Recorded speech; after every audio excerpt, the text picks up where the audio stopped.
அனைவருக்கும் வணக்கம். சிறுகதையின் தலைப்பு அம்மாவை காணவில்லை. எழுத்தாளர் திரு சகா.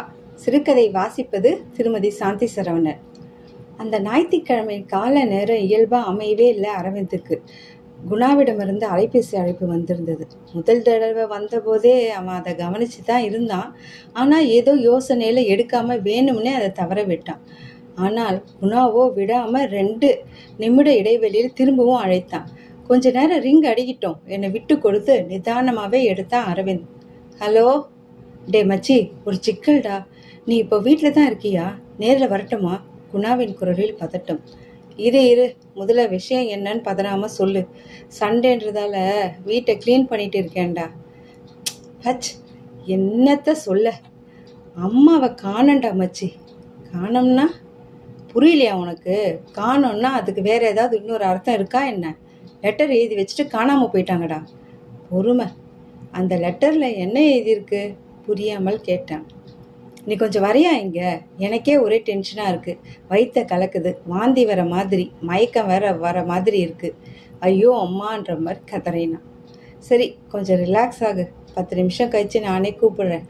மச்சி, அதுக்கெல்லாம் எனக்கு நேரம் இல்லைடா. புரிஞ்சுக்கோ, நாம் தாமதிக்கிற ஒவ்வொரு நிமிஷமும் ஆபத்து.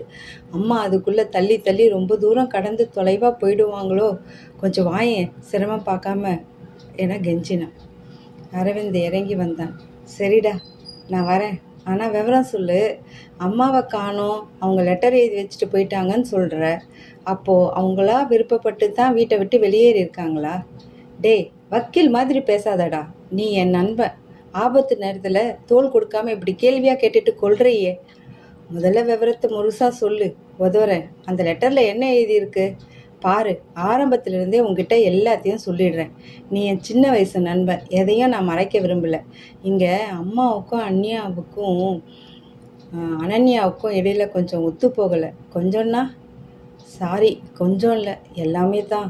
வழக்கமான மாமியார் மருமக கருத்து வேறுபாடு, வாக்குவாதங்கள், சண்டை சச்சரவு.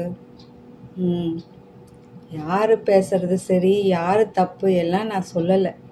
யார் பக்கமும் நான் ஆதரவாக எதிர்த்தோ நான் நிற்கலை. 2 பேருக்கும் இடையில அன்பு குறைஞ்சி எதிரிங்க மாதிரி நடந்துக்க ஆரம்பித்தாங்க. யார் எது செய்தாலும் இன்னொருத்தருக்கு அது பிடிக்காது.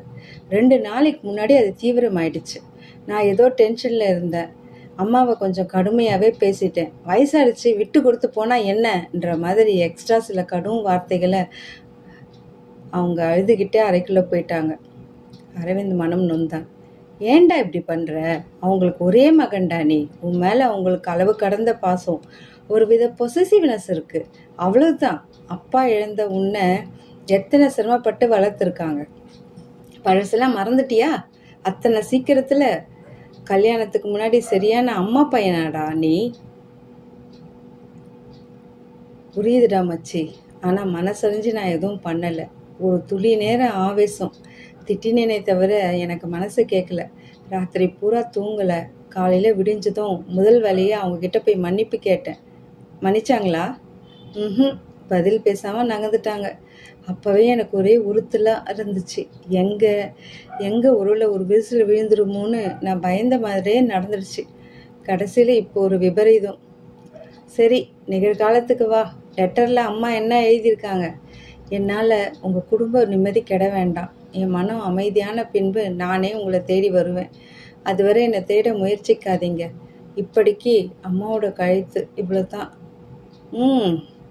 சொந்தக்காரங்க யார் வீட்டுக்காவது போயிருப்பாங்களோ? அவங்கள விசாரிச்சு பார்த்தியா? நானும் அதை யோசித்தேன். அனன்யா தான் வேணான்னு சொல்லிட்டா. அதையும் தடுத்துட்டா. அவங்க காணாமல் போனதை நாமளே சொல்லி கொடுத்த மாதிரி ஆயிடுமா. வெக்க கேடு, அது வேணான்னு. அப்படி நேரடியாக கேட்பாங்க. காணோன்ற மாதிரி சொல்லாமல் உங்கள் வீட்டுக்கு வரணும்னு சொல்லிட்டு இருந்தாங்க, வந்தாங்களா அப்படிங்கிற மாதிரி மேலோட்டமாக விசாரிக்கணும். வந்தால் அம்மாவை பேச சொல்லுன்னு சொல்லிட்டா அது அவங்க மனசில் பதிஞ்சிடும். சரி, அதை வேணால் முயற்சிப்போம். இரு.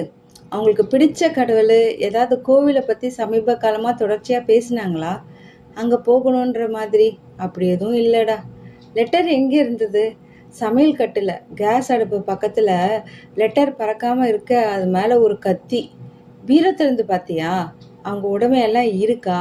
காசு பணம் ஏதாவது செலவுக்கு கொடுத்து வச்சிருந்தியா? பாத்தியா, அதை நான் கவனிக்கவே இல்லை. கொஞ்சம் லைன்லயே இரு. சில நொடிகளில் பீரோ திறக்கும் சத்தம் கேட்டது. டே நண்பா, எல்லாம் அப்படியே தான் இருக்கிற மாதிரி இருக்கு. வெயிட் வெயிட், புடவை கொஞ்சம் கலைஞ்சிருக்கு, கொஞ்சம் குறைஞ்ச மாதிரி இருக்கு. ஒரு மெரூன் கலர் பேகு காணோண்டா. கையில ஒன்றும் பெருசா காசு கிடையாதுடா. நகையெல்லாம் அப்படியே தாண்டா இருக்கு. அப்படின்னா வருத்தத்துல எங்கேயாவது பக்கத்துல கிளம்பி போயிருப்பாங்கடா. அவங்க கிட்ட பெருசா ஒன்றும் திட்டம் இருந்திருக்காது. ஃப்ரீயா விடு, ஒரு நாள் 2 நாள் பொறுமையா காத்திருப்போம். அப்படின்றியா? இப்போ மனசுக்கு தைரியமா இருக்கு. தேங்க்ஸ்டா. தழுத்தான். அம்மா காணாம போன கோபத்துல அனன்யா வடிக்காத, பாவம் அவ. லெட்டரை பார்த்த உடனே முதல் அறை அவளுக்கு தான். நல்லா மிதி வாங்கிட்டு சுருண்டு படுத்திருக்கா தடிக்கழுத. ஏன்டா இப்படி பண்ற? ஒன்று நல்லா யோசிச்சு பாரு. அவங்க 2 பேருக்கும் நடந்த சண்டையினால அம்மா வெளியேறல. அந்த சண்டையில உன் ஆதரவு அவங்களுக்கு இல்லைன்னு தெரிஞ்சதுக்கு பிறகு தான் அவங்க வெளியேறி இருக்காங்க. ஸோ அம்மா காணாம போனதுல நீ தான் முதல் குற்றவாளி. புரியுதுடா. நான் இப்போ என்ன பண்ணுவேன்? என்னை பெத்த தாயே, நடமாடும் தெய்வமே, உன் மனசை காயப்படுத்திட்டேனே. போதும், இப்போ வருந்தி என்ன பலன்? அவங்க திரும்பி வந்தா அப்போ காட்டுவோம் அக்கறையும் பாசத்தையும். யாராவது அம்மா எங்கேன்னு விசாரிச்சா என்ன சொல்வேண்டா நான்? ஏதாவது சொல்லி சமாளி. வேற வழி எதுக்கும் லோக்கல் போலீஸ் ஸ்டேஷனில் ஒரு புகார் கொடுத்து வைப்போமா?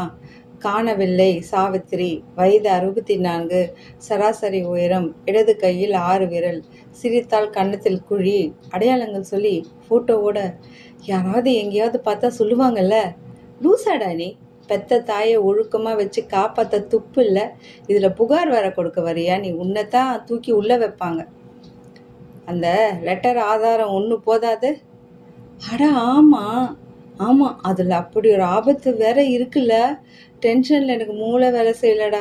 சரி, அம்மா விரும்புகிற போது வரட்டும், நான் காத்திருக்கேன். தேங்க்ஸ் மச்சி உன் ஆலோசனைக்கு.